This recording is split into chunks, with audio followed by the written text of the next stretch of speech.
Unggahan foto yang menampilkan uang rupiah kertas berwarna biru namun memiliki nominal Rp5.000 ramai di media sosial.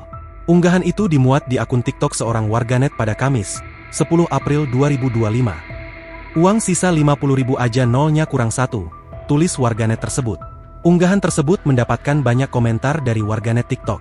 Beberapa mengatakan untuk mengajukan komplain ke Bank Indonesia, sementara yang lain menganggapnya sebagai foto editan. Editan yang membuat Bank Indonesia tidak panik, ujar salah satu warganet di kolom komentar unggahan itu. Komplain aja Kak ke Bank Indonesia, biar dikirimin duit 50K satu truk, tambah warganet. Lantas, apakah uang kertas tersebut salah cetak dan bisa ditukarkan ke Bank Indonesia?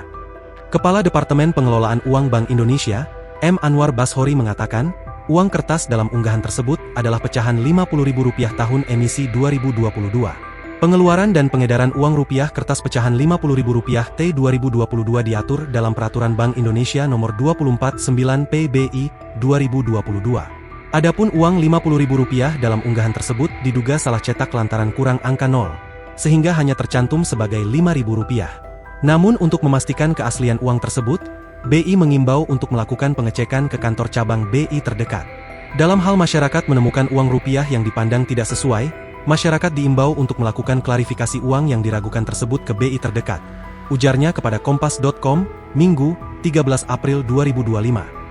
Anwar menambahkan, sesuai dengan Peraturan Bank Indonesia Nomor 21/10 PBI 2019 tentang pengelolaan uang rupiah, dalam hal uang rupiah dimaksud dinyatakan asli, maka BI akan memberikan penggantian sebesar nilai nominal. Di sisi lain, pihaknya turut mengajak masyarakat untuk mengenali ciri keaslian uang rupiah melalui metode 3D, dilihat, diraba, diterawang. Juga selalu rawat uang rupiah untuk menjaga diri dari kejahatan uang palsu, kata Anwar. Download Tribun X sekarang, menghadirkan lokal menjadi Indonesia.